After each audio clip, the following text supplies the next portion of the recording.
Good evening. With the Guyana Learning Channel's News in Capsule for Friday, November 26, 2021, I am Kingsley Bryan. Here's a look at some of the top stories we will be covering this evening.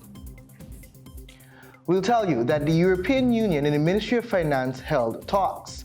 It will focus on the EU-Guyana Development Cooperation. And labor room up and running, says Minister Anthony, at the Infectious Diseases Hospital.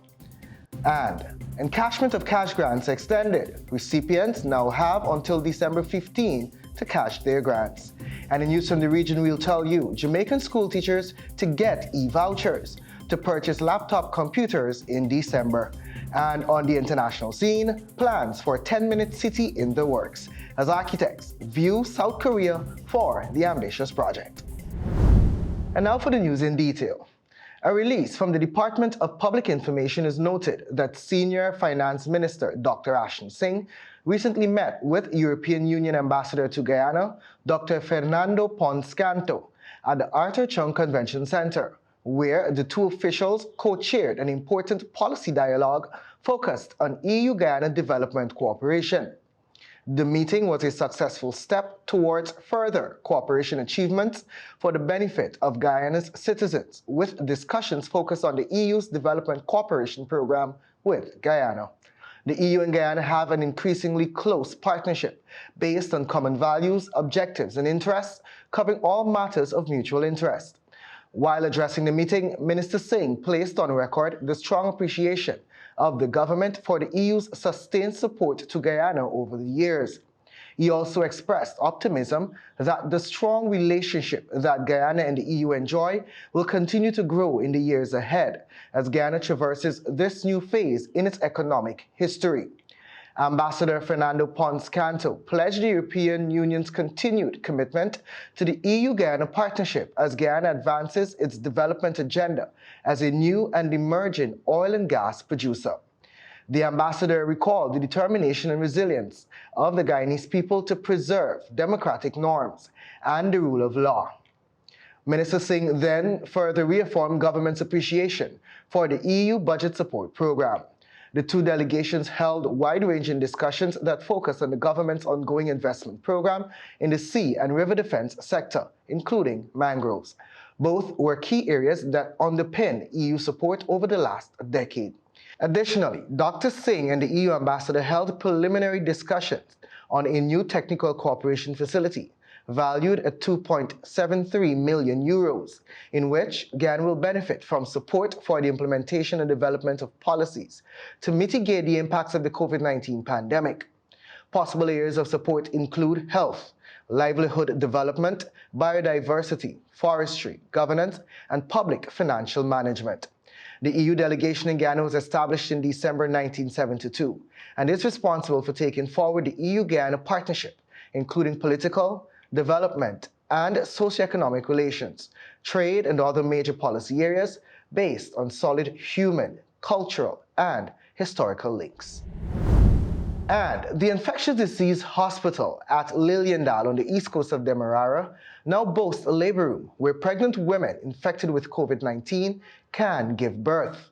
Minister of Health, Dr. Frank Anthony, said there are currently 22 pregnant women hospitalized at the facility. The health minister is again appealing to expectant mothers to get vaccinated against the deadly disease.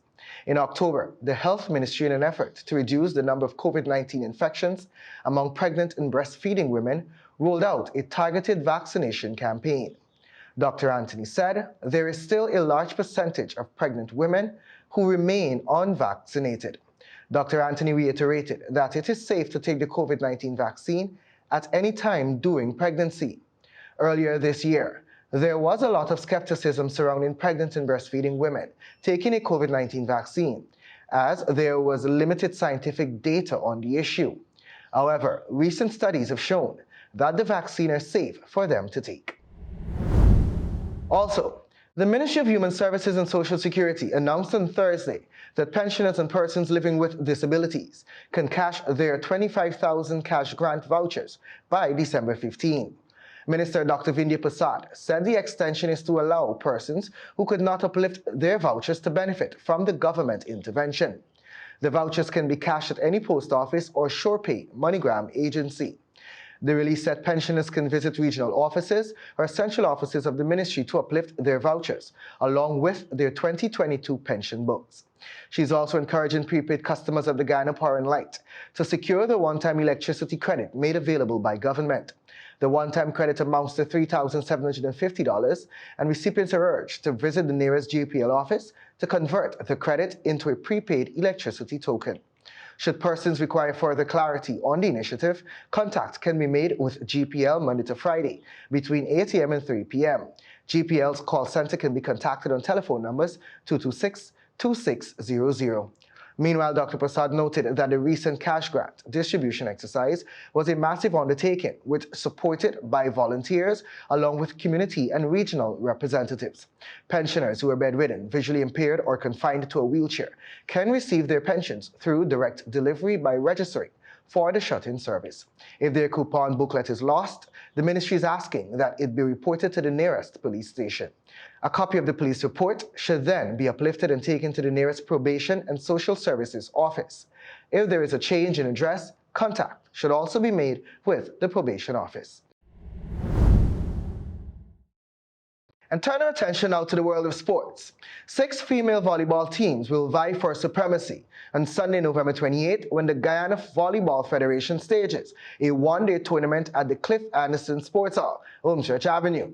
The competition will serve off at 9 hours. The Federation said the aim of the tournament is to select a senior squad to commence training for future events. It will also serve as a catalyst for the formation of an elite academy, which will be convened by the Ministry of Culture, Youth and Sport. The 6 participating teams are Castrol Strikers, Eagles Volleyball Club, Berbice Females, Luluni Volleyball Club, Fluffy Girls of Linden, and Pukuri Warriors. President of the Guyana Volleyball Federation, Levi Ned, said he's expecting a highly competitive day of volleyball, one that will give the Federation a gauge of the level of play among the females. And that story was extracted from the newsroom.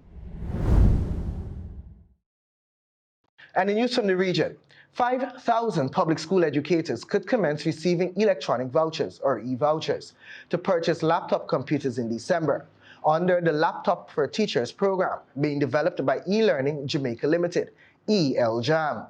Project manager for the Own Your Own Device initiative at ELJAM, Seymour Roden, told GIS News that the e-vouchers would enable teachers to visit an approved vendor location to purchase a laptop that meets the entity's minimum specifications.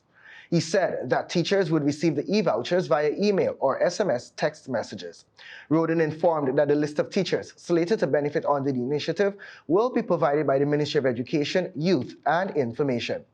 Once that is done, the data will be uploaded into the Own Your Own Device system and vouchers issued to the intended teachers, he noted. Speaking in St. Elizabeth recently, Minister of Education, Youth and Information, Favour Williams, said that teachers at the primary level will be the first to benefit under the Laptop for Teachers program. And that story was extracted and modified from Caribbean News Now. And now on the international scene. The idea of a 15-minute city in which residents can all reach work and leisure facilities within a 15-minute walk or cycle of their homes has gained significant traction among urban planners during the COVID-19 pandemic. Now, a group of architects is planning an even more ambitious neighborhood in South Korea's capital, Seoul, a 10-minute city. Dubbed Project H1, the development is set to transform an old industrial site into an interconnected smart city, combining 8 residential buildings with co-working offices and study spaces. The 125-acre district is also set to house entertainment venues, fitness centers, swimming pools, and even hydroponic urban farms. Designed by Dutch architecture firm UN Studio and backed by Hyundai Development Company, a real estate firm owned by the conglomerate behind the car maker of the same name. The neighborhood will also be completely car-free. A press release for the project claimed that all the conveniences of the city will be within a 10-minute walk of people's homes. In a statement, UN Studio co-founder Ben van Berkel said that residents' daily life experience is the project's top priority. A spokesperson for UN Studio confirmed that project has been greenlit but did not disclose when it is likely to break ground. For now, a series of CGI renderings hint at how the neighborhood will look, with public plazas, gardens, green roofs, and nature zones connected by pedestrian walkways. The architects also said that clean energy will be generated on site, while systems to capture and store rain are being designed to reduce water use. The 50-minute city concept was first proposed by French-Colombian academic Carlos Moreno in 2016 and was more recently popularized by Paris Mayor Anne Hidalgo, who proposed making the French capital a ville du quart d'heure, a quarter-hour city, during a recent re-election campaign. And that story was extracted and modified from CNN. And that's our news broadcast for Friday, November 26, 2021. Please join us for a rebroadcast tomorrow morning. On behalf of myself and technical teams, thanks for watching. Please stay tuned to our regular programming. And remember to observe all the necessary precautionary methods to fight off COVID-19. Please get vaccinated. It is the only safe and known way to fight the virus. Have a safe weekend.